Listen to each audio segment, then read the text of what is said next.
Apareceu para vocês? Vida de professor, vocês já sabem, né? Estão me escutando, apareceu a tela, perguntas básicas que a gente faz todo dia.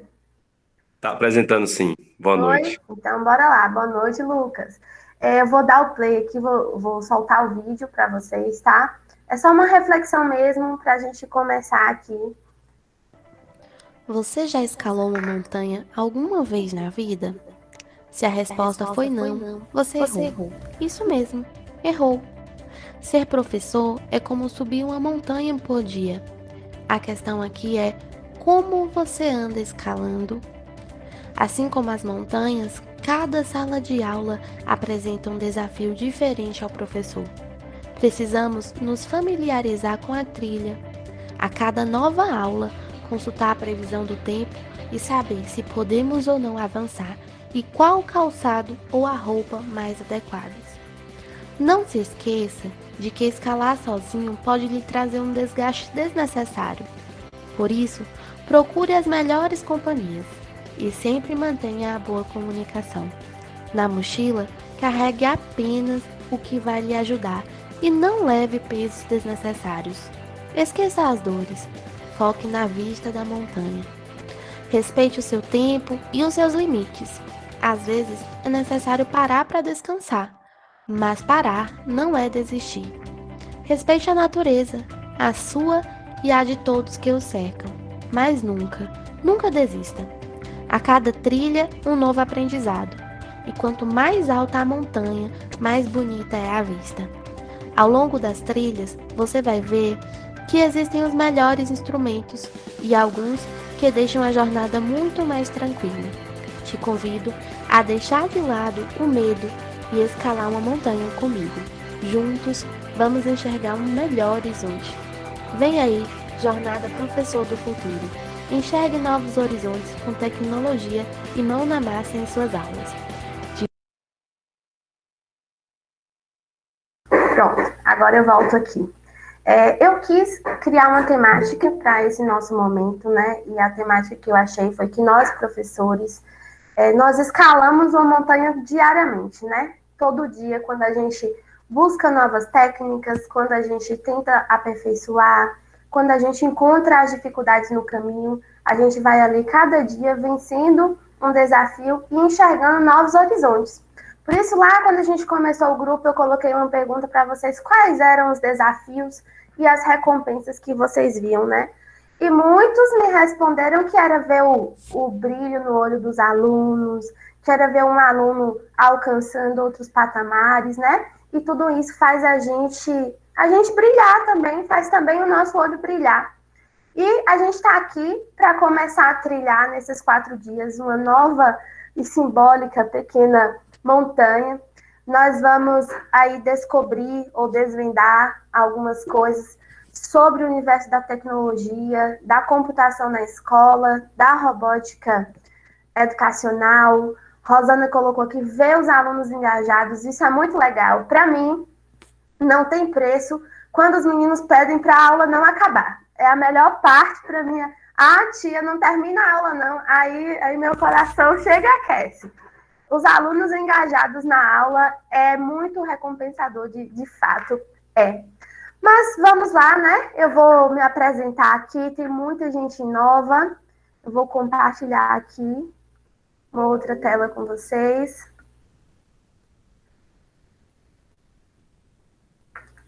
Vou apresentar um pouquinho da nossa história de forma resumida, tá? Quem somos nós, né? Nós, porque eu não estou sozinha nessa caminhada, vocês vão entender que tá aí comigo, mas vou me apresentar um pouquinho. Vocês provavelmente seguem a minha página, que é o da Lousa Robótica, mas existe uma história por trás disso, né?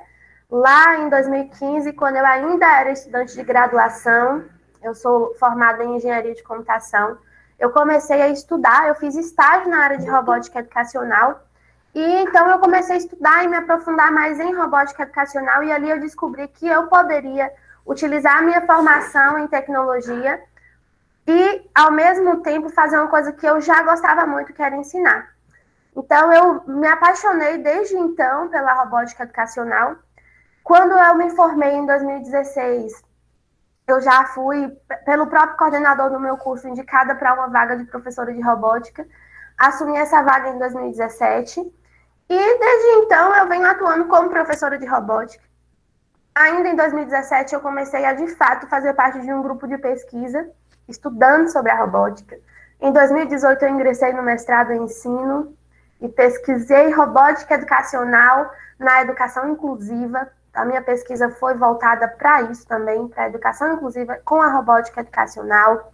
Terminei ano passado, em 2020, início de 2020, terminei o meu mestrado, né? Ainda durante o mestrado, bem louca, como se eu tivesse pouca coisa para fazer, eu comecei um curso de robótica educacional, né? Então, além de dar aula, além de fazer mestrado, eu ainda comecei esse curso. Então, foi um novo desafio, porque eu sou muito inquieta, então eu queria utilizar o que eu estava aprendendo no mestrado, aquela coisa da robótica educacional inclusiva, de materiais de baixo custo, e na escola a gente trabalhava com Lego, então eu não preciso fazer alguma coisa. E aí eu fundei o Probot, que é o meu curso de robótica aqui na cidade, um curso presencial, né? Do Probot, alguns professores começaram a me perguntar por que eu não montava uma turma de professores e tal. E então, em 2020, era para ser presencial, né? A primeira turma de professores do Probot, mas não deu, você já sabe o motivo, né? A pandemia. Então surgiu o da Lousa Robótica, que é esse material que eu compartilho exclusivamente com professores. Então, nasceu lá em 2020, acho que Tiago estava por aqui, Tiago foi da primeira turma do curso, né? Lá no início, em abril de 2020, a gente começou online, e estamos aí seguindo nesse curso online, né? E é isso. Resumidamente é isso, né? É uma história que é minha e ao mesmo tempo é com a robótica e é com o da Lousa. E o nosso objetivo aqui é compartilhar conhecimento. Então, a gente sempre faz live, posta aí o material na internet. E estamos aqui com esse evento de 4 dias para isso também. Para disseminar a ideia da tecnologia, da cultura maker e mais precisamente da robótica educacional na educação. Mas, como eu disse para vocês, eu não estou sozinha. Então, em 2021, Thay, que está aí com a gente também, começou a trabalhar aqui no da Lousa, no tudo, né? Nos meus projetos comigo. Thay é ex-aluna do meu curso para professores também, é professora de matemática, é mestre em ensino e agora também pesquisadora em robótica educacional. Thay já trabalhava com tecnologias no ensino, mas robótica educacional é um pouco mais recente, né? Né, Dani? Dani colocou aqui, quem ensina robótica educacional nunca mais é o mesmo. Não, eu respiro robótica, o tempo todo robótica. Isso é verdade mesmo, nunca mais é o mesmo. E a gente está sempre futucando, querendo outras coisas, inventa coisa. Não sei se vocês são como eu, mas todo dia eu invento uma coisa nova. E aí eu vou inventando, né? Porque tempo mesmo a gente sabe que não tem sobrando, mas a gente inventa. E assim, a gente tem alguns princípios, né, gente? Alguns propósitos que não são propósitos só do nosso trabalho, são propósitos da nossa vida. Então, a gente ama o que a gente faz e a gente faz com amor aquilo que a gente se propõe. A gente compartilha o que sabe, esse é um dos nossos princípios e por isso estamos aqui hoje, é de coração, tá? Eu espero que seja de forma leve para vocês. Eu sei que a computação, a robótica, às vezes, para alguns, principalmente para aqueles que não são da área, né, parece às vezes ser um bicho de 7 cabeças. Poxa, eu nunca vou aprender robótica, eu não sei nada de tecnologia, mas não é isso. A gente está aqui para compartilhar e para deixar de forma leve esse conteúdo aí para vocês e incentivar e inspirar vocês, principalmente. Essa é a nossa meta de vida também. Inspirar outras pessoas, incentivar e fazer a diferença, né? Eu estou vendo meus alunos por aqui, Beth, Alisson. Existe um grupo de pesquisa em robótica educacional? Existe o meu grupo de pesquisa. Existe um grupo de pesquisa do qual eu faço parte, que é o grupo de tecnologias... Pesquisa e extensão, lembrei, tá? Grupo de pesquisa e extensão em tecnologias digitais no ensino. E uma das vertentes do grupo é a robótica educacional, inclusive quem começou lá pesquisando sobre a robótica educacional foi eu, né? Então a gente continua. Tá meio parado assim de reuniões por conta da pandemia, mas como fazer, a gente vai ver. Eu te dou essa resposta depois. Eu vou falar com minha professora, orientadora. Eu não sei se dá para ser à distância, né? Mas a gente vê. Tá, e anota isso pra gente ver essa questão do grupo. E Alisson, como você já é aluno do curso, nós estamos criando um grupo, viu? Eu acho que você não estava na aula no dia que eu falei. Vamos conversar sobre isso depois, mas eu vou seguir aqui, tá? Nós temos aí as nossas principais redes sociais, gente, que é o Robótica Sem Neuras, nosso canal do YouTube. O nome dele era Probot antes, mas aí eu fiquei pensando, né, eu com meus projetos, poxa, um nome que fosse legal para usar com robótica, e eu pensei em Robótica Sem Neuras, que é de fato para ser a robótica de forma descomplicada.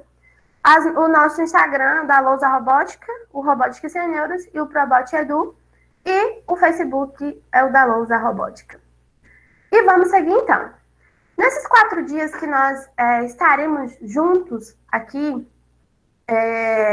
nós vamos ver algumas coisas que são principais para a gente trabalhar a tecnologia na escola, tá? E vamos ver essa questão da abordagem sobre tecnologia na escola também, certo? Nesse primeiro dia, nós vamos ver um pouco sobre os pilares da robótica, mais precisamente, mais aprofundado sobre a computação. Amanhã, a gente vai falar um pouco sobre a elétrica e o ensino disso na escola. E no domingo, a gente vai falar sobre a mecânica. Na segunda-feira, a gente vai falar sobre algumas técnicas para deixar a robótica ainda mais motivadora para os nossos alunos, que é o uso da gamificação e da aprendizagem baseada em projetos. Tudo que eu falar aqui para vocês não é só teoria, são coisas que a gente valida antes, a gente aplica na nossa prática, tanto na escola quanto no nosso curso, tanto no curso de crianças e adolescentes quanto no curso de professores também. Então, tudo que a gente trouxe aqui são coisas que a gente usa na nossa prática, tá? Vamos lá, então. Para já começar aqui, né, eu vou pedir para que vocês peguem papel e caneta para anotar os insights da aula. Quem ficar mais à vontade aí para anotar no bloco de notas, pode ser também, certo?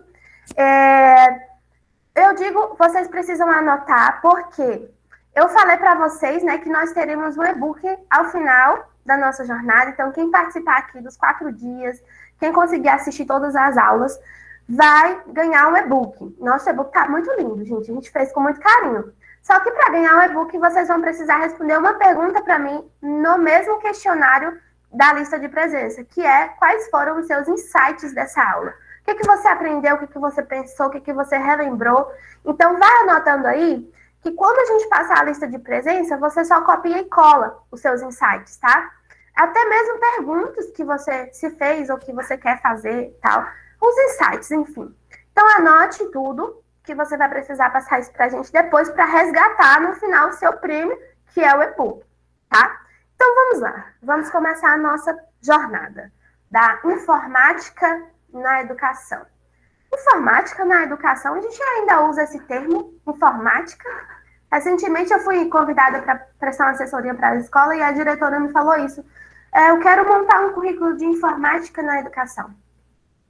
E aí, a gente vai pensar um pouco, né? Nós usamos ainda esse termo informática na educação. O que esse termo, de fato, nos remete, né? Quando a gente fala informática na educação, o que vem na mente de vocês? Escreve aí no chat para mim. O que vem na mente de vocês quando a gente fala informática na educação? O que vocês pensam que os alunos aprendem? O que vocês pensam que a gente faz com a informática na educação? Escreve aí para mim.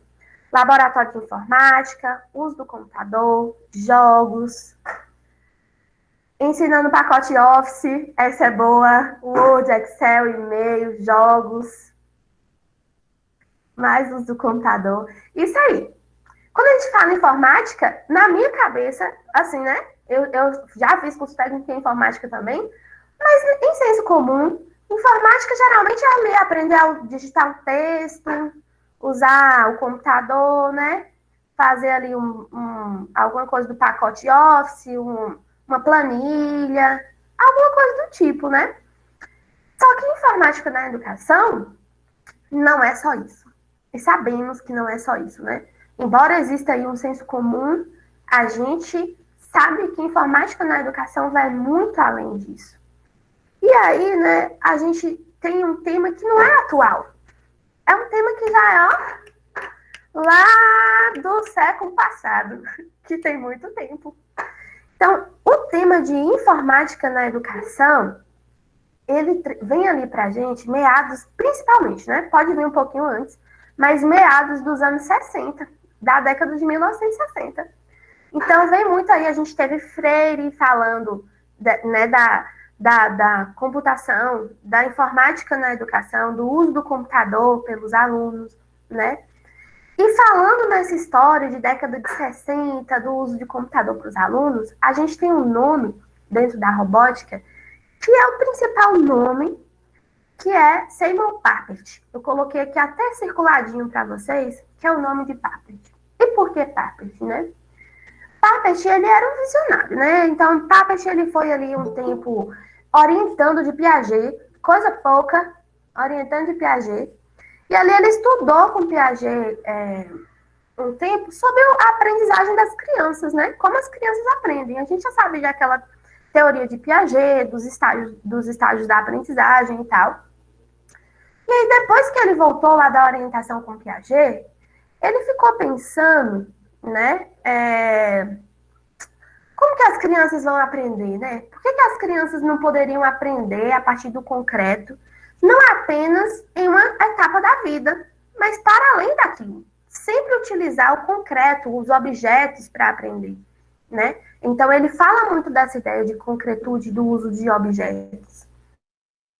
E aí, Papert, como ele estava lá naquele tempo, mas ele já pensou o seguinte: olha só, um objeto que vai ser capaz de proporcionar aprendizagem e que vai estar na casa das pessoas daqui a alguns anos, isso ele fala lá no final da década de 60, daqui a alguns anos é o computador.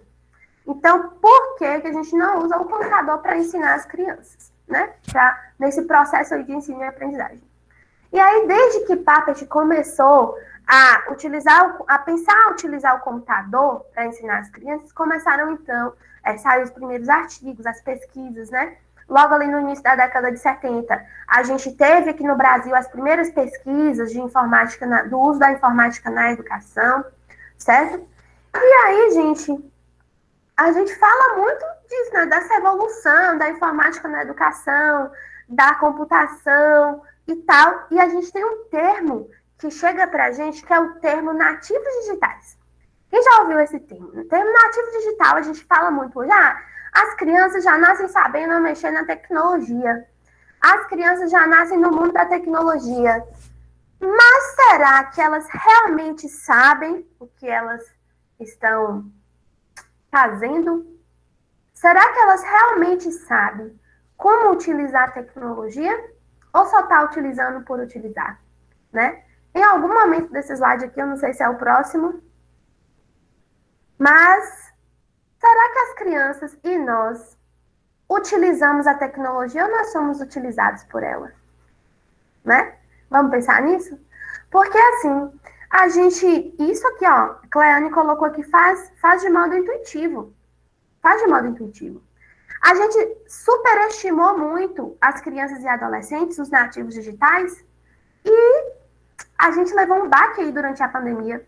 Porque eu não sei se aconteceu com vocês, mas comigo aconteceu, e na minha escola, né, de achar que todo mundo sabia mexer na tecnologia, mas não sabia.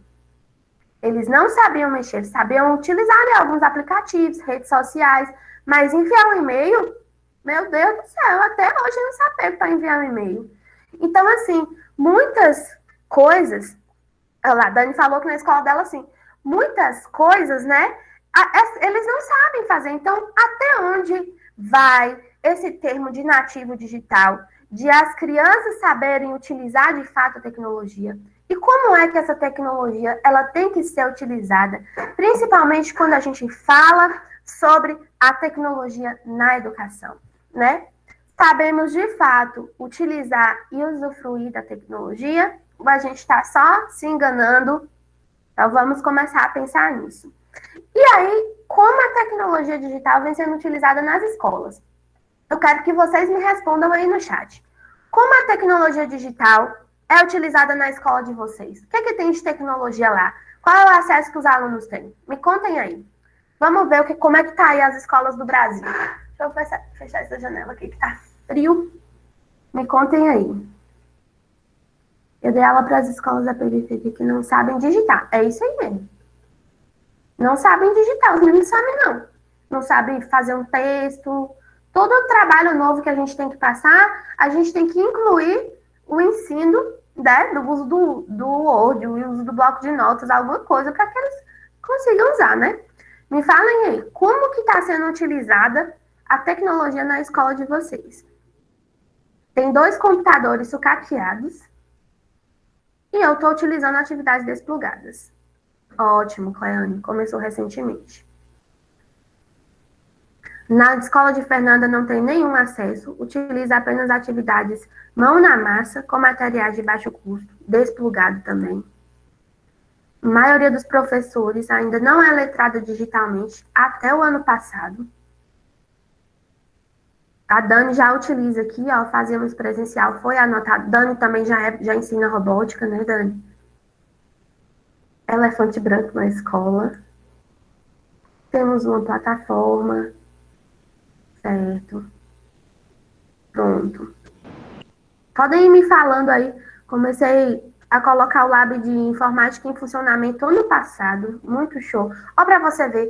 Isso acontece em muitas escolas do Brasil. A gente, às vezes, até tem um laboratório lá, mas a gente não tem quem... Primeiro, não tem professores capacitados. Não tem capacitação para os professores. Então, vai gerando aí vários tipos de problemas que a gente tem em torno disso, né? Não tem quem usa o laboratório, quem se disponha a fazer aquele tipo de aula, né? Dani falou aqui que ela dá aula de robótica, os meninos piram com a aula de robótica. Vários computadores, mas só um professor é capacitado. Olha aí, Patrícia falou, tem vários computadores, só um professor tem. Falta de profissional. Os alunos têm muita dificuldade, cadê? Me perdi. Com o uso da tecnologia, o acesso é muito disputado dos computadores. Olha, tá, a Beatriz falou aqui que tinha uma escola com muitos recursos, ela fazia jogos. Os guardiões do computador na escola. Ainda tem isso ainda. Os guardiões dos computadores na escola. Ninguém pode usar, ninguém pode fazer nada, porque senão o computador quebra, né? É duro, gente. Na cidade tem núcleo de tecnologia, multiplicadores tecnológicos, muito legal, gente. Pode ir colocando aí que eu vou comentar, tá? Mas é isso. Vocês percebem, ver que existe uma problemática só com o uso, em torno do uso. Quiçá, aí que a gente vai entrar mais, o uso correto, né? A gente tem um problema em torno do uso, da liberação de laboratório, dos profissionais capacitados, e a gente tem um problema maior, que é o uso correto da tecnologia. Porque, diferente do que a gente falou aqui, e diferente do que muitos pensam, a informática e a computação na escola, ela não é só aprender pacote Office, e agora a gente tem aí as outras, né? Meet, Google Drive, Google Sala de Aula, etc. Isso é informática na escola? É computação na escola? É. Isso aí faz parte da cultura digital, do letramento digital. Eu vi que alguém colocou aí sobre letramento digital, né? Faz parte. O uso correto, faz parte. Mas não é só isso. E aí a gente tem uma discussão em torno disso, né? E eu coloquei aqui para a gente lembrar da BNCC. Primeiramente, a BNCC ela não é um documento que surgiu do nada. Ela tenta ali acompanhar o movimento que está acontecendo no mundo, certo? No mundo, em países mais desenvolvidos, em países mais assim, né? Mais para frente, a gente tem aí já há algum tempo a adaptação dos currículos. Dos currículos, principalmente acrescentando a computação, o ensino de computação nas escolas, tá? E aí, tomando por base esses currículos que vêm lá dos outros países, vem aí a BNCC pra gente. A BNCC, a gente está aqui entre professores, né? E aí a BNCC traz pra gente a normatização do ensino. é o ideal que todas as escolas tenham ou dê um jeito de desenvolver nos alunos as competências que a BNCC sugere. E aí a gente tem várias competências. A quinta competência da BNCC diz respeito à cultura digital. E o que é cultura digital para a BNCC, para os documentos? Cultura digital é utilizar e não apenas utilizar, mas desenvolver, criar tecnologia. Então, o que vem nessas propostas aí, internacionais e agora com a BNCC nacional, é que os alunos, eles possam, além de utilizar, que é o quê? Escrever um texto, fazer uma planilha e tal, é criar tecnologia. E aí é que entra o fato que a gente quer aprofundar aqui, a criação de tecnologia pelos alunos, porque isso é importante, né? A própria BNCC, ela vai trazer lá a cultura digital, é uma competência, é uma das 10 competências gerais lá da BNCC. Ela vai trazer aí o ensino de algoritmos, por exemplo, dentro de algumas disciplinas, da matemática, principalmente, desde o ensino fundamental 1, né? Lá desde o início. Mas no ensino médio, que é o que a gente chama do novo ensino médio, a BNCC já propõe os itinerários formativos, que são em forma de oficinas, certo? Então, eles propõem lá, fazer oficinas com os alunos. E dentro desses itinerários formativos, a BNCC já sugere que seja utilizada a robótica, por exemplo. As aulas de robótica, as aulas sobre inteligência artificial, etc. Trabalhar com oficinas, com projetos, certo? Então, a gente já tem lá. A norma, a gente já tem. A gente só precisa aprender como trabalhar aquilo. A gente já é, entre aspas, ou talvez nem entre aspas, assim, obrigado a utilizar. As escolas estão tendo que se adaptar. E agora, José? E agora? Tem que adaptar a escola. Como é que vai formar esse povo todo, esses professores? De onde é que vai sair recurso para colocar a computação, a tecnologia digital ou a cultura digital nessas escolas? Então, aí vai uma discussão que a gente passaria horas e horas aqui falando sobre isso. Mas, exatamente sobre isso que eu quero falar para vocês. Eu coloquei aqui, existe uma fórmula? Não existe uma fórmula. Eu coloquei essa fotinha aqui com o livro Informática na Educação. Esse livro é de 2012. Eu, inclusive, sugiro a leitura desse livro. Ele traz aí para a gente uma perspectiva sobre como implantar informática na escola, né? Quais são os tipos, se eu tenho que fazer um diagnóstico, eu tenho que fazer alguma coisa ali, eu estou vendo alguém aqui com impressora 3D. Estou vendo aqui Sidnet, é esse nome mesmo? Estou lendo certo? Está imprimindo uma coisa 3D ali, gente.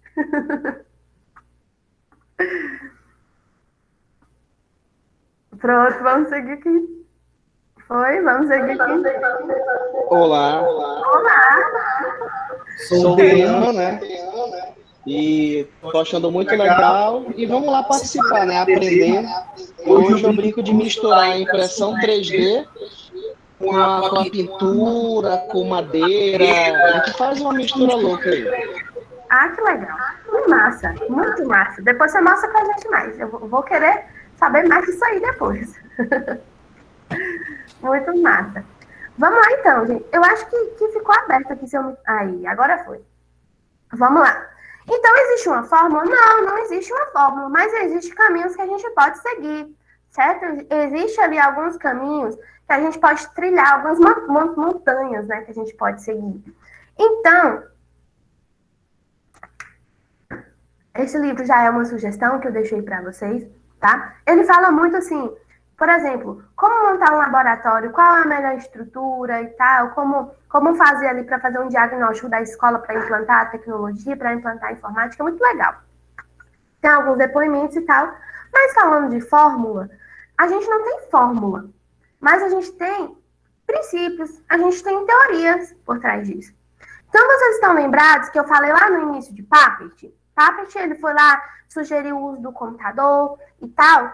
E por trás disso, Papert, ele criou uma que ele chama de filosofia, alguns chamam de teoria de aprendizagem, né? Mas a gente tem o construcionismo. O que é o construcionismo, né, gente? O construcionismo, ele traz para a gente algumas ideias. Ideia do tipo, criar micromundos verdadeiramente interessantes para que os alunos possam aprender naqueles micromundos. Mas não é só isso. É também fazer com que esses micromundos tenham a ver com a realidade dos alunos. Então, veja só, micromundos, ou seja, espaços de aprendizagem que sejam interessantes. Esses espaços têm que ter a ver com a vivência do aluno. Interessante que exista isso, né? A gente traz aí um pouco de outras teorias, certo? A gente tem que estimular ações físicas e mentais nos alunos, de modo que eles venham refletir sobre a própria forma de pensar. Então, ações físicas e mentais é importante. Então, veja assim, ele não fala só das ações mentais, não fala só da aprendizagem de conteúdo, ele vai trazer uma coisa da cultura maker mesmo, do fazer, do mão na massa, né? Então, teremos isso aí, certo? Então, esses são os principais pontos do construcionismo. Mas o ponto-chave do construcionismo é o uso do computador. Então, o construcionismo traz para a gente mão na massa, micromundos, ações físicas e mentais e bota no pacote o uso do computador para a aprendizagem. Então, o que Papert criou? Por que eu estou falando de Papert, né? Para quem não é da área aqui.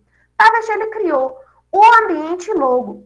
O ambiente logo, ele foi ali o primeiro ambiente ali, podemos considerar o primeiro ambiente de aprendizagem, ou ensino e aprendizagem, né? De programação para crianças. Então, a ideia de Papert, quando ele criou o ambiente logo, foi o quê? Olha, eu quero ensinar para os alunos programação, mas eu quero ensinar de uma forma fácil, de uma forma que seja possível, né? Porque a gente sabe que é da área de computação, sabe que programar não é nada fácil. Mas ele criou um ambiente logo, que era basicamente fazer uma tartaruga se mover na tela com comandos, vá para frente, para trás, para vir à direita, vir à esquerda e tal.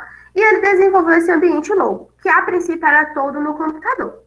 Depois, esse ambiente logo, ele ganhou um aparato robótico, né? Uma tartaruga que se movimentava com esses mesmos comandos, para frente, para trás, vira de lá, vira à esquerda, vira à direita.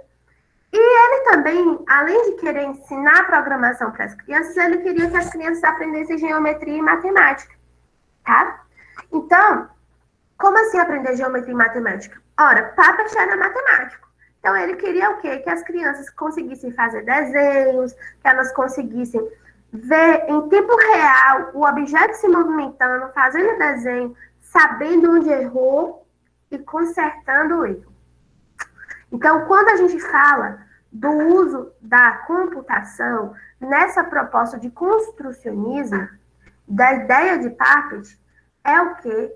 Ter um feedback, é oferecer um feedback para o aluno. Não é só escrever um texto, é fazer ele criar tecnologia, que aí entra a proposta da BNCC, é fazer ele ter ciência de onde ele errou, de por que ele errou e consertar o erro, que Papert chama ali do debug, né? De depurar, de consertar o erro, certo? E aí, seguindo nessa ideia, teve aí Valente, né? Eu tô falando o nome de alguns autores aqui, quem quiser ir anotando também, eu não sei se tem alguém que pesquisa, que escreve alguma coisa na área, então eu vou falando e vocês já podem ir anotando aí, que são autores que eu uso, né? Que eu pesquiso aí, que eu uso na minha prática acadêmica. Então aí a gente tem, além de Papert, José Armando Valente, que é brasileiro, e que foi orientando de Papert, então coisa pouca também, né? E Valente, ele traz para a gente uma nova proposta sobre o construcionismo, que é o construcionismo contextualizado. O que é isso, né? Construcionismo contextualizado, ele traz um monte de coisa dentro do pacote. Ele fala que o aluno, ele aprende via o computador da seguinte forma. O aluno descreve alguma coisa para o computador, ou seja, uma programação, por exemplo, o computador executa. Ao tempo que o computador executa, ele dá essa resposta de volta para o aluno. Então, olha só, eu programo, faço um robô se mexer, um personagem, alguma coisa, descrevo isso para o computador. Depois que o computador executa, ele me dá uma resposta e eu posso refletir, olha aqui a reflexão, eu posso refletir sobre isso, se está certo, se está errado, o que que acontece, certo? Posso abstrair essa informação e posso consertar, posso depurar isso. E tudo isso acontece em um meio social. Então vem aí a ideia de Freire, né? Porque tudo isso não acontece de forma isolada. Acontece naquele ambiente interessante que a gente falou, que tem a ver com a realidade do aluno, que tem a ver com trazer a realidade. Então, eu vi que alguns professores falaram aqui que as escolas não têm o computador, mas que usam materiais reciclados. Então, isso é utilizar a tecnologia? É trazer para a realidade do aluno, é fazer com que isso seja possível, com que essa aprendizagem seja possível. E dá para fazer sem uso do computador? Dá, vocês sabem que dá, porque são as atividades desplugadas, a gente vai falar sobre elas aqui. E além de tudo isso, tem o nosso papel como professor, como agente ali da aprendizagem, como mediador, né? Então, o nosso papel é fundamental. A nossa formação é importante. Então, existe aí essa discussão em torno da formação do professor. Todo mundo quer informática na escola, todo mundo acha lindo, mas, às vezes, o professor não é preparado para aquilo. Mas nós vamos começar aqui a trilhar a nossa jornada aqui para, pelo menos, ter uma ideia, aprimorar aí o que vocês já sabem, né? E quem está começando, começar com uma boa base. Certo, gente? E aí, vamos lá, então. Diante de tudo isso aqui que acontece em um cenário, em um meio social, com o professor como mediador, nós temos aí, então, a robótica educacional. Rita levantou a mão, quer falar, Rita?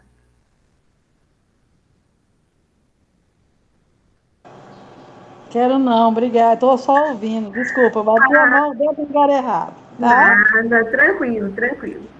Bora lá, então.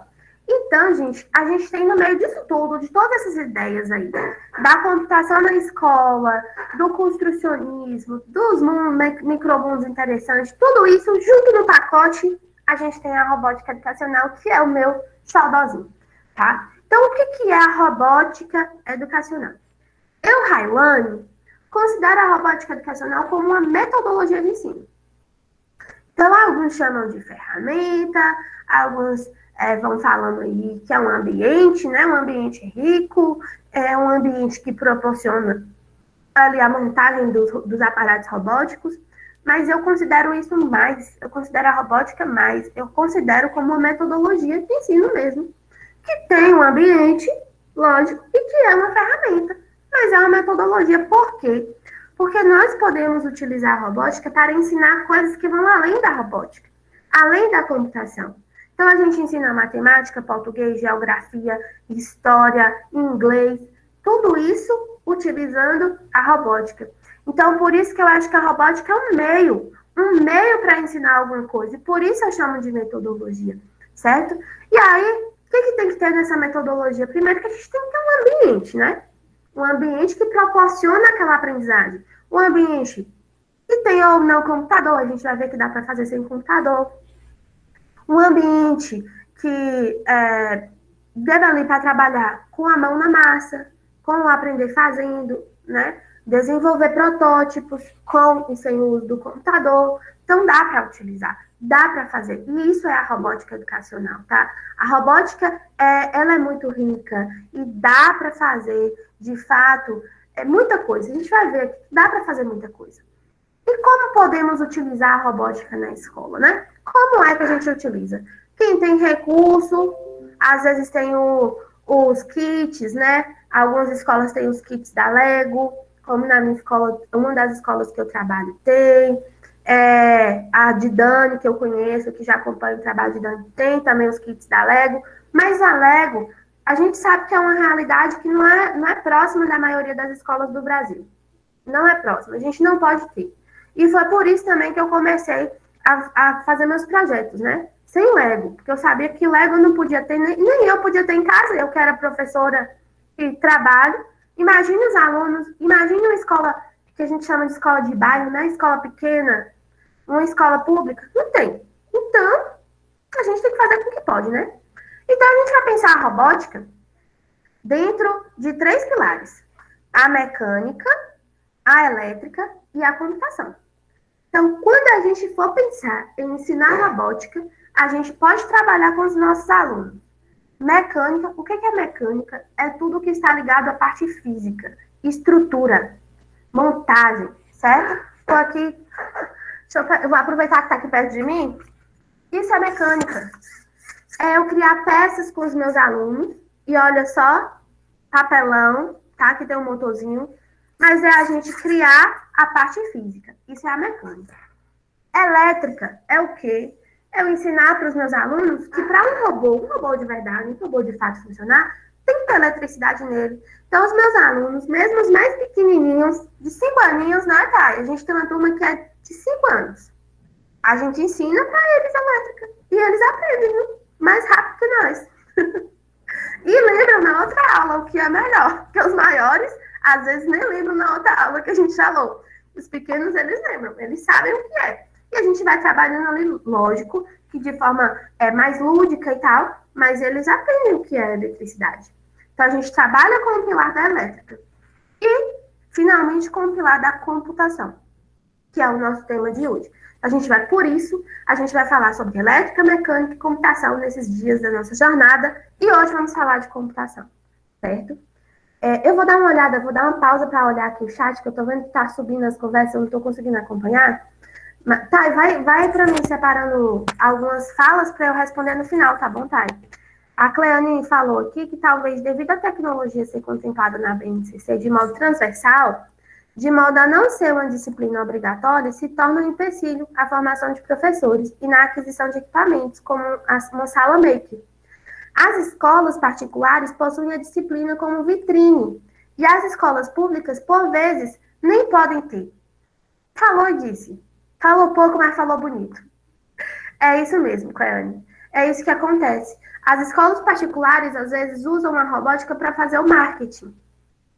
E não é isso, né? Não é isso. Tanto é, aqui na minha cidade tem uma escola que a robótica não é para todo mundo. A robótica é para uma equipe. A equipe que vai para os campeonatos. A equipe que traz a medalha. A equipe que vai para o outdoor.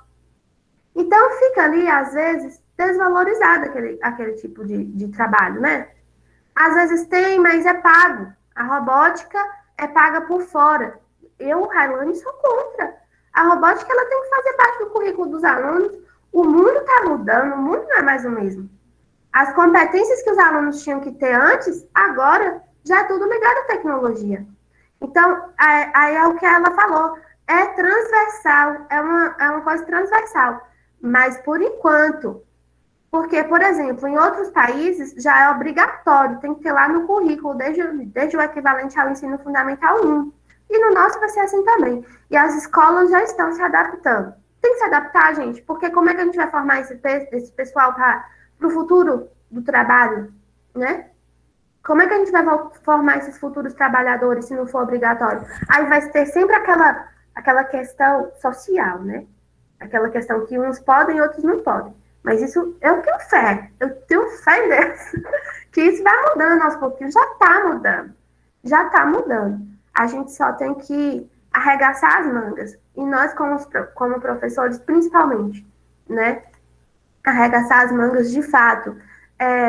E eu não digo só quem é professor da escola pública, não, mas quem não é, por exemplo, eu não sou professora de escola pública ainda, espero que talvez um dia eu seja, né, Thay? A gente vai sonhando.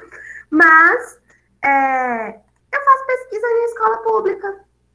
Então, eu saio da universidade e vou fazer lá. Porque eu posso contribuir de algum modo, né? Eu posso fazer o quê? Eu posso oferecer, igual aqui na minha cidade, eu tinha uma parceria, fora da pandemia, com a ONG. E a gente fazia para alunos de escola pública as aulas de robótica. Então, a gente pode... Pequenas sementinhas plantadas, elas vão crescer e vão fazer a diferença, né? É um vendaval? Ainda não é, mas a gente vai plantando. Deixa eu ler aqui mais algumas coisas. Beth falou aqui, Cleane, que muitas escolas têm as ferramentas, né? Em São Paulo é referência, né? Inclusive, salvo engano, o currículo de computação para as escolas tem lá como base o currículo de São Paulo também. Rubio colocou que escreveu um artigo TCC. sobre robótica educacional e abordou isso, o preço, né, dos kits. Eu vou seguindo aqui, depois eu termino de ler. Vamos lá. Então, vamos falar sobre a computação, né? Que raios é isso? Fiz um post sobre isso outro dia. Que raios é o pensamento computacional, computação na escola? O que é isso, gente? E a gente fala muito, né? Pensamento computacional. Todo mundo já pensa o quê? Tem a ver com computador. É sobre computação na escola. E o ensino de computação na escola está muito atrelado a esse termo de pensamento computacional.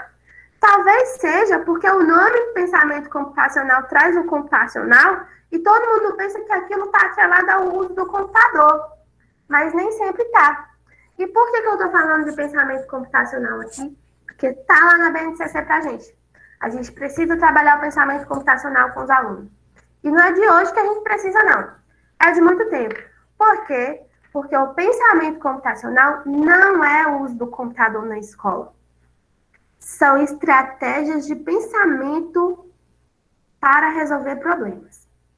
Depois eu vou falar para vocês onde é que entra o computador nisso. Mas como assim estratégias, né? Olha só, ensinar e aprender pensamento computacional é pensar de forma estratégica, baseada em 4 pilares. Quais são esses pilares? Decomposição, abstração, reconhecimento de padrões e algoritmos. O que é decomposição? É pegar um problema que é grande, um problema da matemática, um problema do Enem, um problema de português, de história, enfim, pegar um texto grande, uma problemática maior e dividir em partes menores. Dividir para conquistar, dividir aquele problema em partes pequenas e assim conseguir resolver de uma forma mais fácil. Além de dividir o problema, abstrair. Abstrair é o quê? Pegar os dados importantes daquele problema e utilizá-los. E o que não interessa, não interessa. Então, a abstração é o quê? Focar no que é importante de determinado problema. Reconhecimento de padrões é o quê? Ora, resolvi um problema utilizando tal resposta. Posso resolver esse problema usando a mesma lógica? É o quê? Entender que as coisas têm padrões e que a gente pode usar o mesmo padrão para resolver diferentes problemas. E algoritmo? Algoritmo é uma sequência, um passo a passo, uma sequência de dados para resolver um problema. Certo? Então, nós temos esses 4 pilares e eles estão dentro do pensamento computacional. E o que a computação tem a ver com isso? Ora, a computação, ou o computador, ou a forma como a gente programa o computador tem a ver com dividir o problema, abstrair, reconhecer os padrões e criar um algoritmo, uma receita. Então, é por isso que a gente atribui o pensamento computacional ao computador, porque o computador funciona assim. E se o computador funciona assim, quando a gente utiliza o computador para programar, para desenvolver jogos, etc., a gente está usando o pensamento computacional. Então, a gente está desenvolvendo todas essas habilidades dos nossos alunos. Mas, como a gente estava falando, né? Como que a gente ensina o pensamento computacional nas escolas se nem todas têm computador, né? A gente tem um problema aí. Ou, se não tem computador para todo mundo, a gente ensina de forma desplugada. Então, eu trouxe aqui algumas fotos da tia Thay, trabalhando com os nossos alunos de 5 anos, né? Então, a gente tem esses meninos lá, a gente estava trabalhando, estamos ainda trabalhando com eles o pilar da computação, e antes de levá-los ao computador para fazer uma atividade, nós fizemos a atividade desplugada. Então, olha só, na primeira foto, a gente está trabalhando aqui direcionamento, direita e esquerda, para eles saberem para que lado tem que virar, né? Para que lado vira? Direita. A gente sabe que as crianças de 5 anos, elas não têm isso muito desenvolvido. Até a gente não tem de vez em quando, né? Mas as crianças não têm ainda. E a gente trabalha dentro da aula de robótica. Direita e esquerda. Depois de direita e esquerda, aqui, ó, levantando o bracinho, a gente foi para a atividade na tabela. E essa atividadezinha aqui tá lá no nosso e-book para vocês imprimirem e usar na escola de vocês, tá? Então, olha só. O que eles tinham que fazer? Tinha 2 personagens que eles escolheram, né? Escolheram aqui 2 personagens. E um personagem tinha que chegar no outro, utilizando comandos. Cima, baixo, direita e esquerda. E eles tinham que ir pegando as cartinhas. Então, ó, para onde o personagem tem que ir? Para baixo. Então, pega a cartinha para baixo e coloca aqui em cima da mesa. Para onde tem que ir? Para a direita. Então, pega a cartinha de direita, da setinha que ele quer ir e coloca.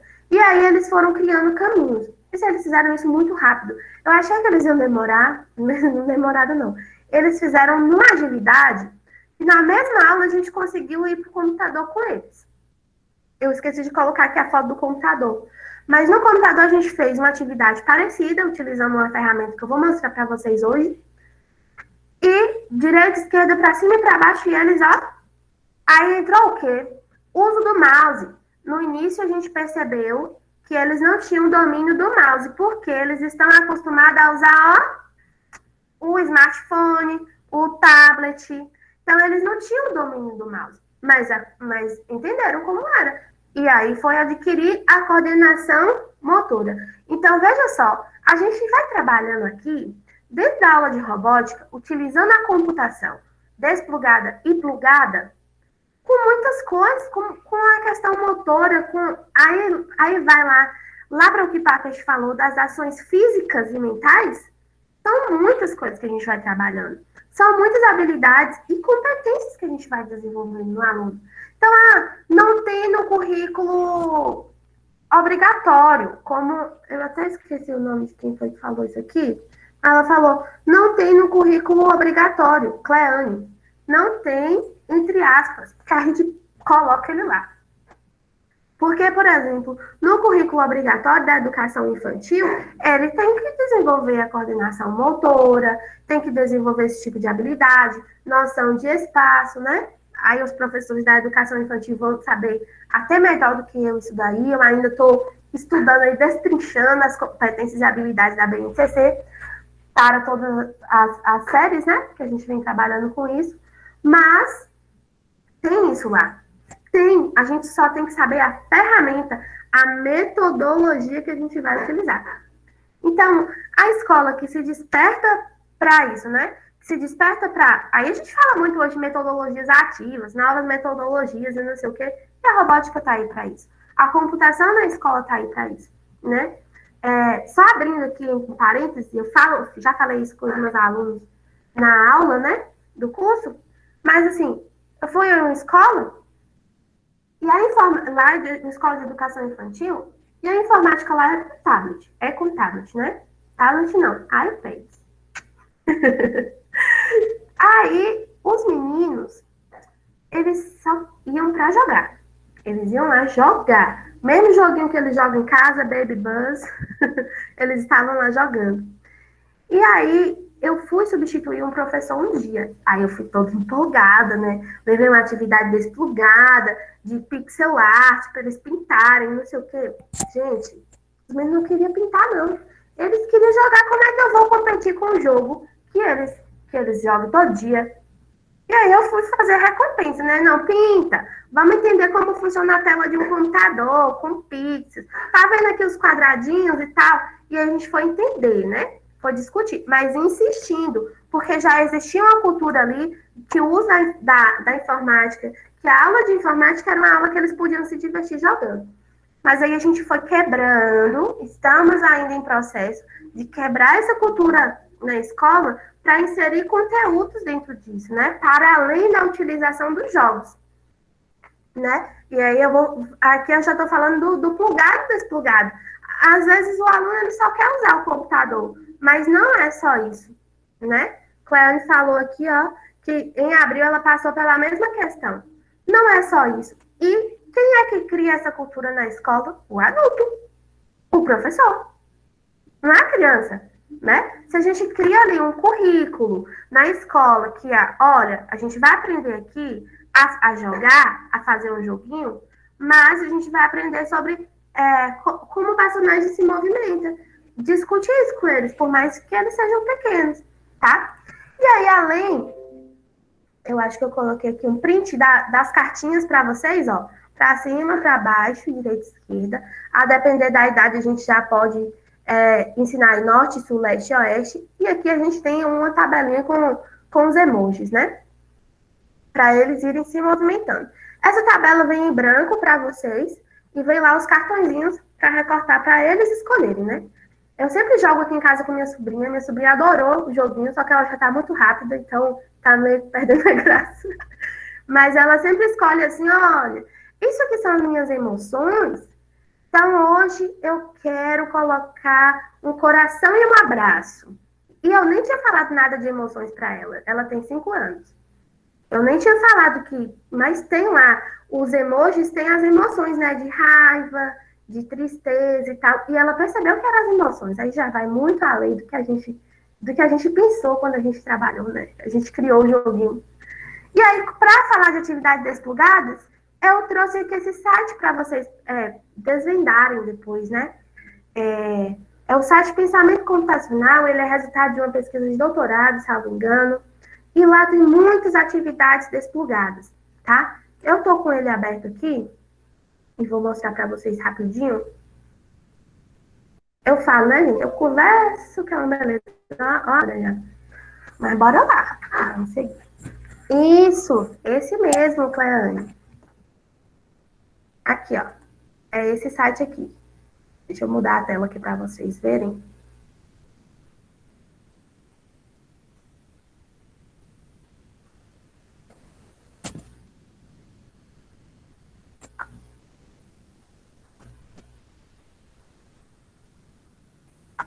Cadê? Estão vendo aí? Olha só, o site é esse daqui. Inclusive, eu recomendo ler tudo no site, porque ele bota links para outros lugares, né? É a tese mesmo dele, ó, Pensamento Computacional Desplugado. Mas o que é massa é isso aqui, ó, das atividades. Porque ele traz muitas atividades, ó, algo labirinto, algo zumbi, ritmo, muitas atividades desplugadas para a gente usar na nossa prática. Então, não precisa ter computador para começar a ensinar computação e pensamento computacional na escola, né? A gente olha o tanto de atividade que tem aqui, gente. E a gente pode aproveitar, tem atividade para todas as idades aqui. Então, é muito rico, certo? Esses links também estão no nosso slide. Eu vou baixar o slide em forma de PDF e vou mandar no grupo para vocês, tá? Então, podem ficar tranquilos que esse material aqui é para ser compartilhado mesmo. Bora lá! Então, a gente vai ter aqui também, olha, as atividades plugadas. Eu coloquei aqui dois que eu amo. Duas plataformas que eu amo. E são famosos, né? O Scratch e o Code.org. O Scratch, acho que talvez você já tenha até ouvido falar. As duas aqui são baseadas lá na linguagem Logo.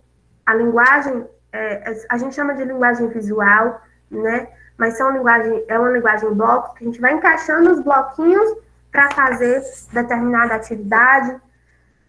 Então, o Code, ele é mais rico do que o Scratch, porque o Code, ele traz planos de aula para os professores, curso completo. Como assim curso completo? Eu uso os cursos completos com os meus alunos, porque ele traz lá 13 joguinhos diferentes para os alunos irem cumprindo as etapas. Eu consigo ver do meu perfil de professor o que os alunos estão fazendo, consigo acessar, consigo tirar as dúvidas, certo? E é muito rico. Tem curso para pré-leitores e curso para leitores. Então, vai de 4 até mais de 18 anos de idade. Laboratório de aplicação. Se vocês pensarem aí, tem no Code.org. O Code é muito legal. E ele vem com os planos de aula. Então, alguns são em inglês, mas eles vêm com os planos de aula. Então, dá para a gente desenvolver muita coisa. Inclusive, no Code também, tem algumas coisas de atividades desplugadas lá dentro dos cursos também. Eu vou mostrar para vocês. E o Scratch é também de programação, né? Mas o Scratch não é tão assim, redondinho, tão fácil quanto o Code.org. Mas, por outro lado, é mais livre. Como assim? No Code.org já vem a atividade lá que os alunos têm que seguir aquela ordem, né? Tem que fazer aquele determinado joguinho ali. Eu chamo de jogo, mas é uma atividade com várias fases. Eu chamo de jogo porque é gamificado, né? E o Scratch, ele é livre. O aluno, ele cria o que ele quer. Não já vem pré-definido. Então, ele pode criar ali animações, histórias animadas, ele pode criar jogos, várias coisas. E aí eu vou mostrar para vocês o code, mas eu também vou passar uma tarefa para vocês. Não é obrigatório, meus alunos, não é obrigatório, não é obrigatório, mas é divertido. Eu primeiro vou mostrar, tá? Eu também coloquei o link aqui, já estou com ele aqui aberto. Vou mostrar o ambiente do code para vocês. Vou colocar aqui desde o início. Vou mostrar o perfil de professor. Lembrando que a gente tem vários vídeos lá no nosso canal do YouTube, mostrando o perfil de professor, perfil de aluno. Aqui é um perfil de professor do Code, certo? Então, aqui eu tenho, por exemplo, uma turma. Eu entro aqui. Isso aqui são turmas testes que eu vou criando para mostrar. Então, eu tenho uma turma. Nessa turma, eu consigo ver o progresso dos alunos. Então, se eu passei uma atividade, olha, eu consigo ver o que está verdinho é o que os alunos já fizeram. O que está branco é que eles não fizeram. Então, eu consigo ver quem fez tudo, quem não fez, em qual fase parou, qual fase errou. Que olha aqui, está verdinho claro. Então, significa que tem alguma coisa errada feita por ele aqui nessa fase. E aí, a gente tem um controle muito bom do perfil de professor, né? Temos aqui catálogos de cursos, olha. Os catálogos de curso, curso para pré-leitor, curso expresso, aulas desplugadas, ó, para maiores de 4 anos. E a gente tem aqui, ó, curso A, de 4 a 7 anos, curso B, de 5 a 8. Temos para todas as idades aqui. Eu uso esses cursos com os meus alunos, uso na escola, uso no meu curso, tá? E vou mostrar para vocês uma atividadezinha por dentro. A atividade que eu vou mostrar para vocês é a do criando o joguinho do Flappy Bird. E eu vou mandar o link para vocês criarem aí, o de vocês, tá? O Flappy Bird vocês já conhecem, né? Esse bichinho que a gente tem que ir apertando para ele não cair. Vou voltar aqui para a fase 1. E isso aqui é o que a gente chama de, né, linguagem em blocos. O que a gente trabalha na linguagem em blocos? A gente trabalha, lembra lá do pensamento computacional? A gente trabalha aqui a decomposição. Por que decomposição? Porque ele vai colocando os pedacinhos de missões para os alunos resolverem, para chegar no final com uma missão maior. Então, ele vai aprendendo ali aos pouquinhos. A gente usa a abstração porque tem informações ou tem blocos que às vezes não usam. Então, os alunos eles têm que entender que seus blocos são mais úteis e outros não. A gente usa ali o reconhecimento de padrões, porque o mesmo padrão que eu usei para resolver uma tarefa em uma fase, eu uso em outra. E a gente usa os algoritmos, que é o passo a passo para resolver um problema, o passo a passo para criar uma tarefa. Então, a gente tem aqui o pensamento computacional pegou e colou. Então, a gente ensina tudo ao mesmo tempo. Toda a parte de pensamento computacional, coordenação motora, raciocínio lógico, tudo aqui embutido. Na parte de quê? No pilar de quê? No pilar de computação. Então, agora, na pandemia, é o que socorre a gente. Inclusive, eu descobri o Code.org na pandemia, porque eu fazia aulas na escola, aulas com robô, né? Com Lego. Ou com Arduino.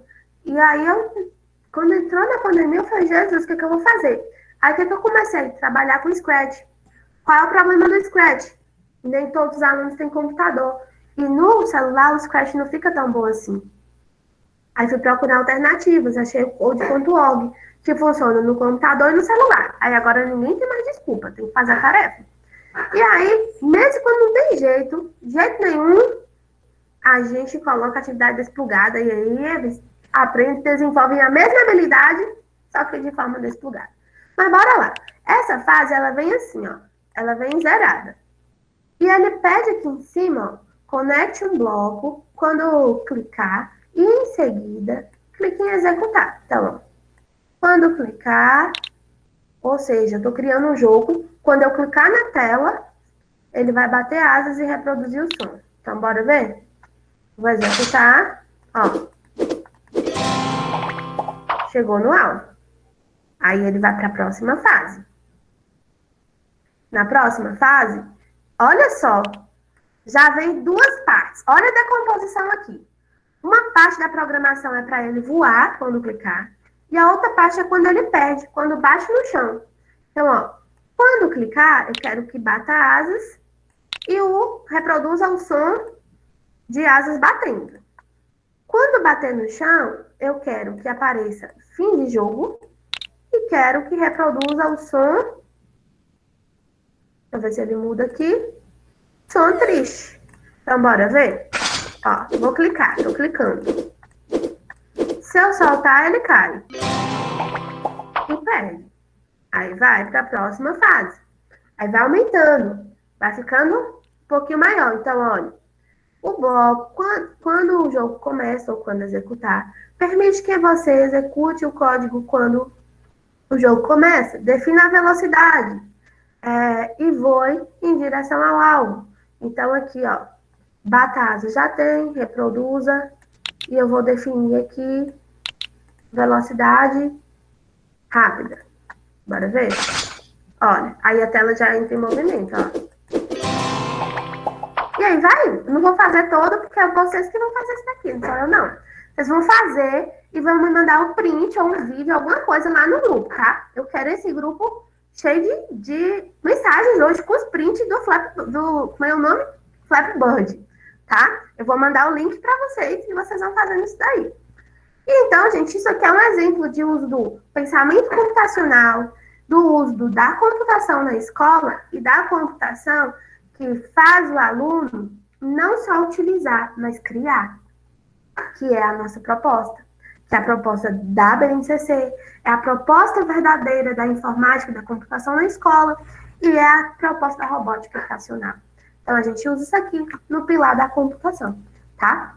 E aí, eu quero agora que vocês falem, porque eu já falei demais. Pergunta, gente. Thay me mandou aqui algumas coisas, não foi, Thay? Você mandou por aqui. Cadê?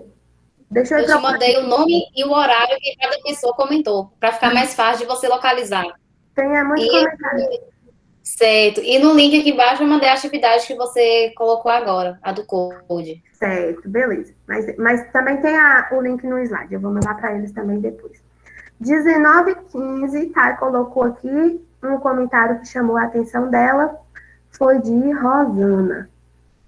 Rosana, 2020 foi um ano muito desafiador para os educadores. Comecei a me interessar por robótica educacional no ano passado.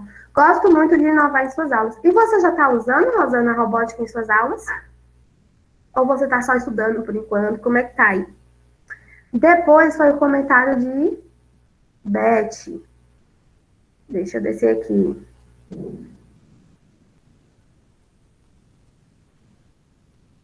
Cadê? Aqui, eu acho que eu achei. Conforme já mencionado, minha escola fica em São Paulo e nossos equipamentos são utilizados corretamente com os meninos, atendendo o currículo, dentro das necessidades dos estudantes. Essas ferramentas são utilizadas para soluções de problemas de uma maneira agradável. Atendemos também a crianças com necessidades especiais, mostrando para esses meninos que eles também são capazes. Beth, eu sou fã. Beth é aluna do nosso curso e eu sou fã dela. Porque ela trabalha já há quantos anos, Beth, na educação? E ela não deixa a peteca cair, não. Ela mantém lá, ó, firme e forte, todo dia aprendendo uma coisa nova. Rosana, o desafio maior é a pandemia, e com a pandemia aumentou ainda mais a desigualdade, pois a maioria dos alunos das escolas públicas não tem acesso à internet. Aí a escola é que tem que ser promotora desse acesso, né? É a nossa esperança que seja, né? Nem sempre dá. Cleane foi o que eu li, não? Tá aí. Ah, não. Eu li aqui, ó. Elizabeth gostaria muito de conhecer a realidade de São Paulo. Em Roraima, os laboratórios, praticamente todas as escolas estão sucateadas, pois foram adquiridos ainda no Proinf. Proinf tem tempo, hein? Temos laboratórios nos institutos e universidades federais. Ainda tem isso. Aqui em Conquista também. A maioria das escolas não tem laboratório. Nós temos aqui o Centro Juvenil de Ciência e Cultura, que é como se o Estado tivesse criado um polo.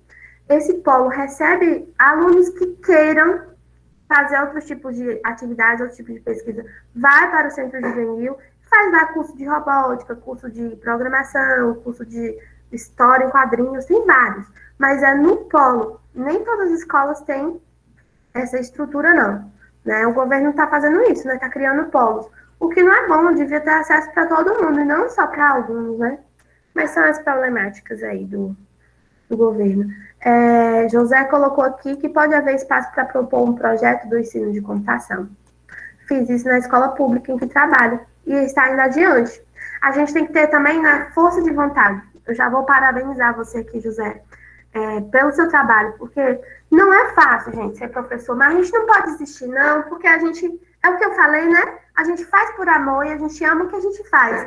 Quando a gente se propõe, a gente vai mais além, né? Fazendo os projetos aí, correndo atrás. Não é fácil, mas a gente consegue. Kelly, em Nova Andrelina, temos salas de tecnologia em todas as unidades de competência da rede municipal, com professores multiplicadores que fazem formação constantemente, inclusive em robótica educacional. Meu sonho. Nilda colocou aqui, deixa eu procurar aqui de Nilda. 8:12. Ué, cadê? A colocou aqui que não conhecia nada disso, que é tudo muito proveitoso. Aqui Samuel colocou que nos colégios militares esse ano criaram uma disciplina com o nome de lógica. Fiquei todo feliz achando que poderia trabalhar de forma diferenciada com os meninos. Depois de 2 meses de aula, mudaram o nome da disciplina. Motivo? Muitos professores estavam achando difícil. Ué, me conta aí como é que foi isso. A disciplina de lógica era para os alunos. E os professores estavam achando difícil ensinar lógica? Boa noite, né? Boa noite. Eu penso, os colégios da Polícia Militar aqui de Goiás, eles trabalham de forma conjunta. Então, eles têm um currículo próprio, sabe? E o que eu vi numa reunião que fizeram é que os professores estavam meio perdidos do que eles iriam ensinar em lógica, porque não tinha um currículo, entendeu? Eu parti para a parte de programação, que eu gosto muito, né? Aquela lógica booleana, aquela coisa bem interessante. E usei o Scratch com eles. Fizeram uma reunião e mudaram o nome da disciplina para resolução de problemas matemáticos. Fiquei muito chateado depois disso. Poxa, isso é um problema, né? Porque é igual a robótica, a gente não tem um currículo de robótica. A gente tem que ir lá criando, né? Eu implanto o projeto de robótica na escola e quando eu implanto eu crio o currículo, a depender da necessidade da escola, do tipo de material que a escola dispõe, né? Se a escola tem kit, se não tem kit, se pode comprar, se não pode, a gente desenvolve um currículo. Mas a gente sabe que não é fácil, são muitos anos de estudo por trás disso. Então, essa questão de lógica aí mesmo, vocês têm lá os computadores, dá para trabalhar com computadores, com os meninos? Na verdade, não tem. Nem todas as escolas têm. Mas é uma coisa assim que eu costumo dizer que a educação muda o nome das coisas para poder ver se melhora, sem mudar a forma de fazer, entendeu?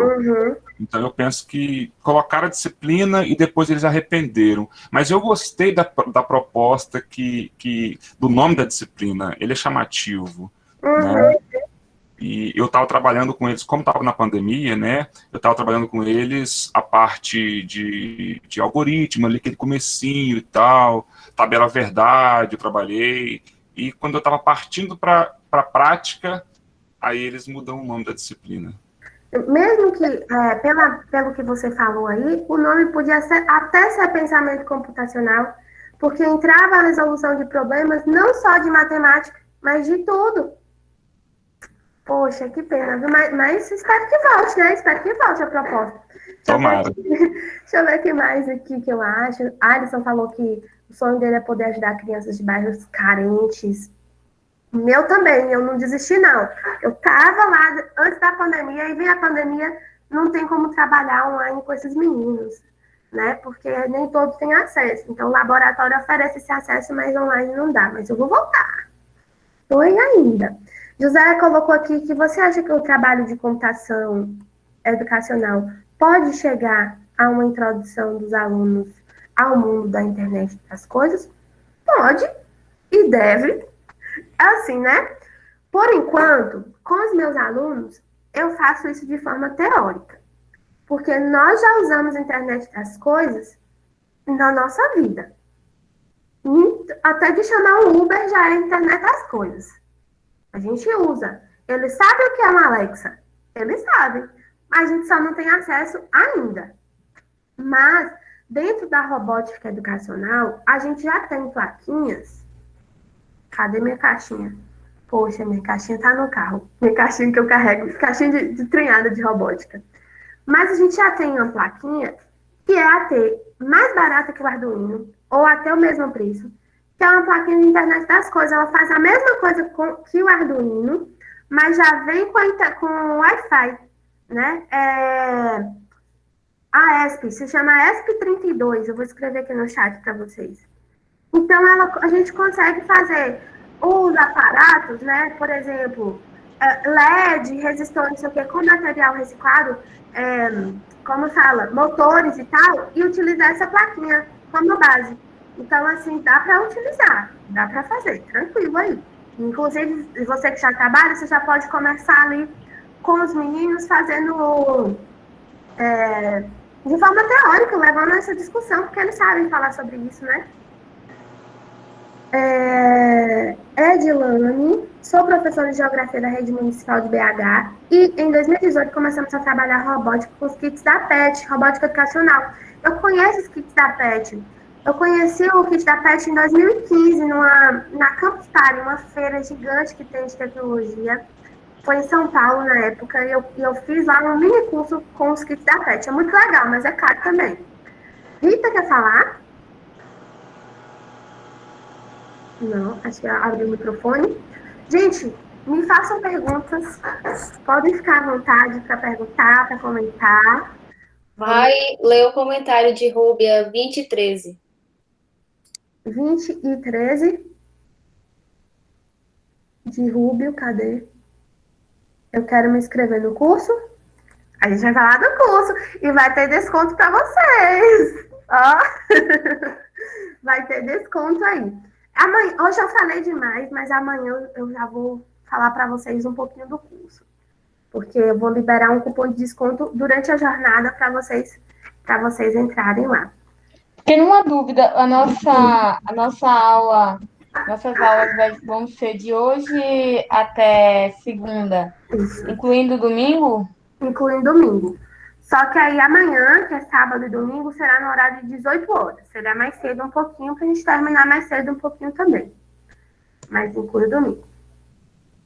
Railane, existe alguma placa genérica com o uso de microbicho? Não conheço. Eu nunca nem usei a microbit. Eu conheço a microbit, assim, da internet. O Tinkercad dá suporte a microbit, mas uma placa genérica eu não conheço ainda.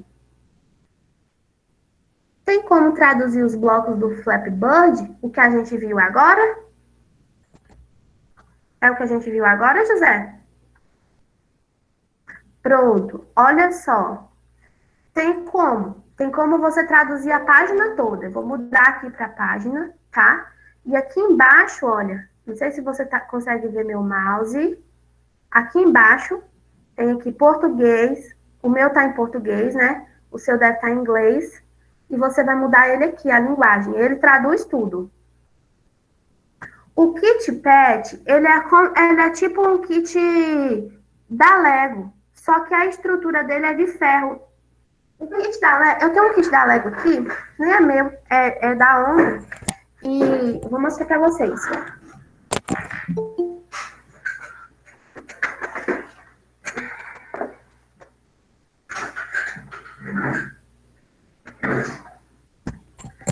Esse kit aqui que eu vou mostrar pra vocês, ele foi um dos primeiros da Lego, tá? Aí, quem não sabe, os kits de robótica da Lego foi uma parceria de Puppet com a Lego, lá na década de 80, final da década de 80. Ele é o Lego Data, tá? Algumas escolas têm eles lá sucateados, porque não tem quem usa.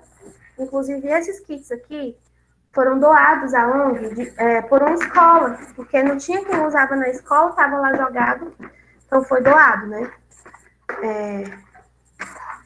Essa ONG que eu falo é a ONG que eu tenho parceria, tá? É o Instituto Alfam, aqui da cidade. Os kits da Lego são kits, como vocês já conhecem Lego, né? Mas eles vêm com essas pecinhas aqui que a gente pode encaixar uma na outra. E os kits da Pet são muito... né? Doa pra mim também. Eu também queria doar. Esses aqui é emprestado. E aí, esses aqui, olha, encaixa. Os kits da Pet são parecidíssimos, mas são de ferro a estrutura. E os kits da Pet, as pecinhas se encaixam com parafusos mesmo. Então, ele é um pouco ali mais robusto do que o da Lego, né? Tem parafusos, tem chave de fenda. É um pouco mais realista do que o da Lego. Não encaixa assim tão facinho, não.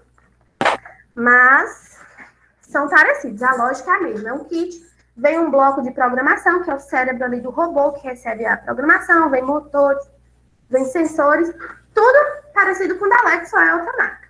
Tem também uma outra marca que se chama Modelix, né? Não sei se vocês conhecem, mas eu nunca trabalhei com Modelix, não. Eu conheço o da Pet e o da Lego. Ah, Thay colocou aí para vocês a lista de frequência. Assinem, por favor, a lista de frequência e lembre-se de colocar lá os insights pra gente. O William colocou que tá começando a usar o ESP, né? Que é o plaquinho que eu falei para vocês, que é usar o sensor. Um sensor qualquer e enviar a leitura para a nuvem. Qual o site você indica? Porque a leitura do sensor para a nuvem. Vou pensar. Assim, com o ESP32, eu uso um aplicativo chamado Blink. Não sei se você usa ele também. Ou você quer só armazenar isso na nuvem. Eu já usei o app Inventor, porque ele pode mandar também os dados. Não sei, mas a gente pode pesquisar. Um site que mande a leitura do sensor para a nuvem. Vou pesquisar, vou perguntar aos colegas meus que trabalham com isso também. Pronto, a Andrea falou que eu sou ótima. Vocês são tão pouquinhos. Deixa eu ver aqui embaixo. Ninguém realizou, Jutan, uma semana maravilhosa utilizando o Lego EV3. Lá na escola tem um Lego EV3. Rubio colocou da didática. Obrigada, Rubio. Pronto. Vamos ver um pouquinho de Arduino?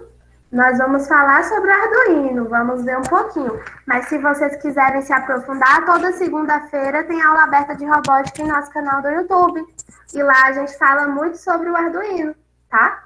Muito mesmo. A gente está fazendo um curso de 10 aulas lá no YouTube, aberto. Você pode...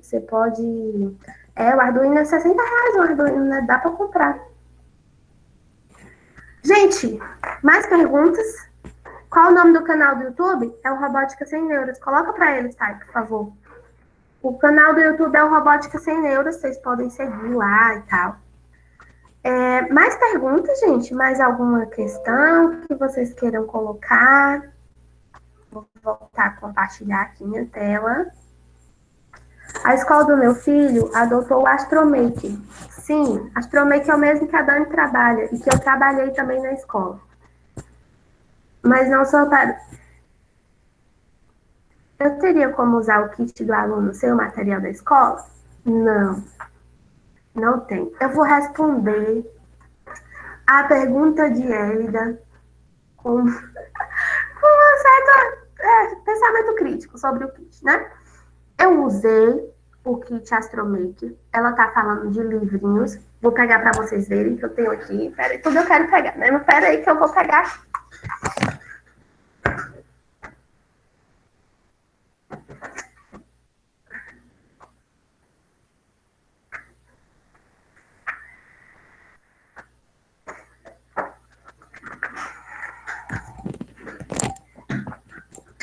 O kit Astromake é um kit de livrinhos que vem para trabalhar com Lego. Esse kit, ele acompanha um aplicativo, né? Um aplicativo que vem com montagens 3D. Então, só dá para trabalhar com Lego, a menos que seja assim. Vem vários livrinhos, ó. Aqui, vários livrinhos. A menos que dê para trabalhar as temáticas, né? Alguns temas que eles trazem. Mas ele só dá para trabalhar com Lego. foi um problema que eu tive também durante a pandemia, porque nós temos os livros na escola, os meninos iam receber os livros, mas não tem Lego em casa. Então, a gente está lá 2 anos com o material parado na escola. Então, foi um problema que eu tive. Então, não tem como trabalhar o kit do aluno sem o material Lego da escola. Infelizmente, não tem. Foi, Hélida. É com muito pesar, mas foi. Mas, assim, a depender da escola, por exemplo, na escola que eu trabalho, eu não entreguei para os alunos. Eu estou falando aqui porque vocês são professores, mas eu guardei os kits e quando a gente voltar a gente usa, porque senão ia ficar em casa, ia se perder, os meninos não iam usar e ia ser dinheiro jogado fora mesmo, né? O EasyLab foi porque mudou o nome, né? Mudou de Astromaker para XLab. Qual modelo de Lego você indica para ser comprado? Eu não indico comprar o Lego, eu indico comprar o Arduino e construir. Construir as coisas. Olha só, o Lego, eu indico o modelo mais recente, que é o EV3, certo? O Lego Mindstorm EV3. Só que ele é bem caro, tipo, nem sei mais quanto tá. Mas um professor me disse semana passada que ele estava em cerca de 8 mil reais. Pense aí se as escolas vão poder ter isso, né? Não vão. Então, eu indico comprar o Arduino, que a gente vai ver aqui na nossa aula de amanhã, e construir mais coisas, né? Construir com papelão, com outras coisas, a menos que você queira mesmo ter o Lego. Aí compra.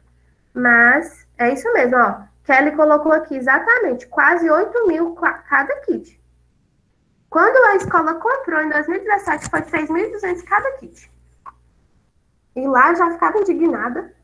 Como você acredita que a robótica educacional se enquadraria melhor na instituição de ensino, como atividade extracurricular ou inclusa na grade? As duas coisas. Eu acho que a gente incluir a robótica na grade valoriza a robótica na escola, valoriza o investimento que a escola faz e o aluno desenvolve um interesse por aquilo. Vou falar porque eu tive as duas experiências. Quando eu comecei com a robótica na escola, era extracurricular. Tinha aula, todos os alunos podiam fazer aula. Tinha aula para todo mundo. Mas não tinha nota, não tinha no currículo, não tinha nada. Então, isso era um fator desmotivante para os alunos. Né? Desmotivador. Por quê? Porque eles não viam sentido naquilo. Para eles, era uma disciplina que estava ocupando um horário que antes era vago. E aí, né, eu fui fazer todo um trabalho de valorização da robótica dentro da escola. E uma das coisas que eu quis fazer foi colocar no currículo. Mudou muita coisa quando a gente colocou a robótica no currículo. E aí a gente também tem que fazer um trabalho de convencimento no nosso discurso, que é o quê? Dizer para o aluno que é importante, por que estudar robótica? Não é só colocar a robótica lá, é fazer ele entender a importância nos dias de hoje de estudar a tecnologia, de saber, de desenvolver. Então, hoje, ninguém questiona mais a disciplina de robótica. Comigo, não, porque eles já sabem. Se alguém questionar, eu vou falar, como é que você está assistindo essa aula? Como é que você liga para sua mãe? Como é que você se comunica? Tudo via tecnologia, então você precisa aprender tecnologia. Mas é um trabalho de convencimento. Eu sugiro colocar na grade curricular e dá para fazer uns trabalhos interdisciplinares, né? Dá para fazer interdisciplinar e a robótica como fim de si mesma. As duas coisas juntas, mas indico colocar na grade.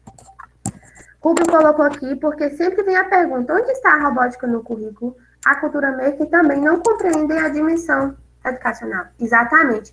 E aí vem o nosso discurso, né? Quando a gente aprofunda mais nisso, a gente vê aí no nosso discurso e os alunos acreditam. Olha só uma coisa.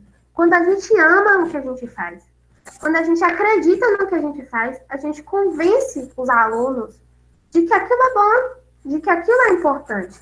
Mas se a gente vai desmotivado, eles não se motivam. Então, é isso que eu faço. Então, na minha prática, eles sabem que aquilo é importante, que eu vivo aquilo, eu levo para eles aulas sobre o mundo do trabalho, faço eles desenvolverem trabalho sobre isso, e eles refletirem a importância daquilo, né? Tive problema trabalhando com Lego. Depois da pandemia, começamos a trabalhar. A trabalhar sobre tecnologias como profissões do futuro e tal. E eles passaram a se identificar mais. É isso, é o trabalho de convencimento com os alunos, é isso mesmo. Falar sobre tecnologia, falar sobre profissões do futuro, né? Na minha escola, os alunos adoram, mas a direção é arcaica, tem um pensamento muito restrito. Eu te entendo, Dani. Eu te entendo, amiga, porque eu passo por isso também. Hoje não mais, porque eu arregaço as mangas mesmo. Mas já passei por isso e atendo escolas com esse pensamento. Mas é assim, sempre que eu chego para fazer uma formação em uma escola, eu falo, olha só, vocês precisam acreditar na proposta que vocês estão oferecendo. Primeiro trabalho é de desconstrução, segundo trabalho é de construção. Porque a gente acredita em uma coisa, a gente leva, por exemplo, a informática, os jogos na aula de informática. Não é só aquilo. Então, a gente precisa desconstruir uma cultura na escola. Não é fácil. Não é fácil para a direção, não é fácil para os pais, não é fácil para ninguém, mas a gente tem que persistir. A Andréia colocou que na escola dela são 2 aulas semanais de tecnologias aplicadas, desde o ensino infantil até o ensino médio. Muito bom, Andréia, porque na maioria das escolas que eu conheço é só uma aula semanal, o que restringe muito, passa no instante, não dá nem tempo de fazer nada às vezes. Tem programação, robótica, elétrica, eletrônica, tudo em formato de projetos. A gente vai falar isso. A gente vai falar no último dia sobre os formatos de projetos para aplicar na escola. A Beth perguntou aqui, Andréia, se a sua escola é pública. Ah, não, é particular, mas é beneficente. Certo, entendi. Kelly colocou, nós temos um núcleo de tecnologias voltado somente para trabalhar as tecnologias com professores e alunos. Também temos aulas extras e campeonatos. Muito legal, muito bom, gente. Eu já fui para o campeonato com meus alunos, bem louca, com 9 meninos em Salvador, nesse campeonato. Pense aí. Depois eu conto meu dilema para vocês. Mas fui, né? E assim, foi muito legal e tal. Os pais agradeceram, eles me chamavam de mãe. mas foi bem, ó, suado, mas foi massa. Ah, olha, a Alisson colocou que depois das dicas de RAI, levei um projeto para a prefeitura e consegui 6 aulas no turno extra. Muito massa. Dicas e curso. Pronto. Gente, eu tô conversando demais aqui, né? Nós vamos encerrar. Amanhã nós continuamos, tá? A lista de presença já passou aí. Se vocês... Dani colocou aqui que tá ótimo. Alguém quer abrir o microfone e falar? Podem ficar à vontade, gente. Pode contribuir. Fiquem à vontade aí para falar, viu? Eu só vou responder o que você havia perguntado. Eu sou Elizabeth, sou de São Paulo, da cidade de São Paulo. E a Rai perguntou, né, que eu já trabalho, já estou há muito tempo. Eu fiquei 30 anos na rede estadual de São Paulo, aposentei em 2017 e agora estou há 27 anos na rede municipal de São Paulo. Já deu idade, já deu tempo, e agora é pensar, né, se paro, se não paro, porque é uma coisa que eu gosto muito, né, como eu coloquei no finalzinho, a gente precisa gostar muito para a gente continuar fazendo o que nós fazemos todos os dias, né, fazer educação. E é um sonho, né, para quem gosta de fazer o que faz. Vale muito a pena. Vale muito a pena. Eu falo para a Beth que quando eu crescer, eu quero ser igual a ela, gente. Mas é isso. Mais alguém quer aí abrir o microfone, falar alguma coisa? Podem ficar à vontade, tá? Caso contrário, a gente vai já. Boa noite. Encerrando aqui. Opa. Boa noite. Oi, Alisson. Meu nome é Alisson, eu sou de Nova Era, Minas Gerais. Quero falar com vocês, quem tiver a oportunidade de fazer o curso com a RAI, pode entrar, que vocês não vão perder nada, vão aprender muito. E eu tenho um Instagram que chama Na Mochila, eu comecei um projeto em outubro e tenho 3 alunos carentes que eu ajudo, eu procuro patrocínio para eles participarem do meu curso e vamos já participar da TBR, da OBR, incentivar essa garotada e mostrar o mundo da robótica. Tá? Então, aproveita a oportunidade. E eu terminei agora recentemente com as meninas Rai, Thay, maravilhoso, vale a pena. Vocês vão ficar encantados, vão aprender muito, vale a pena. Ai, gente, eu fico emocionada. Ai, antes de encerrar, Rubio pediu para tirar uma fotinha. É mesmo, vamos tirar uma foto, gente. Liga as câmeras, alunos, pelo amor de Deus. Olha só, eu vou aqui tirar um... Quando estiver pronto, fala, que aí faz a contagem. 3, 2, 1, para todo mundo fazer a pose bonita. Tá bom. Vamos usando mais câmeras aí. Quero ver todo mundo aí, gente. Eu vou abrir aqui, olha. Cadê? Pra eu tirar um print. Deixa aparecer aqui. A Alisson botou aí as redes dele, pra vocês seguirem. O projeto dele é o Na Mochila. Cadê meu print que não apareceu? Olha o tanto de câmera aberta. Que emoção pro professor, né, gente? Lindos. Né? Chega, fica emocionada. Já podemos? Pai tá chorando? Pai é chorona, gente. Faz isso não, que Pai chora. Pai, você consegue tirar o print daí, Thay? Que aqui tá travando. Tiro sim, Rai. Tá, vamos, gente. Diga X. 1, 2, 3, já. Aê! Gente, obrigada, gente. Vocês são ótimos. Amanhã estaremos aqui juntos de novo, mas amanhã começa um pouquinho mais cedo, às 18 horas, tá bom, gente? Eu mando... O link é o mesmo, tá? O mesmo link que foi de hoje é de amanhã também, tá? Beijo, gente. Até amanhã. Tchau. Obrigada.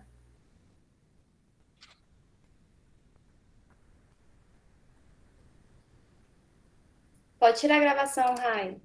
Deixa eu tirar aqui.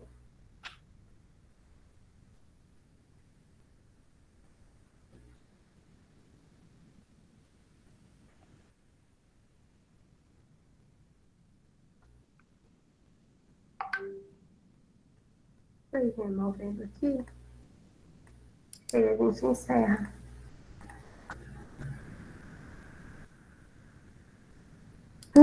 Tô emocionada.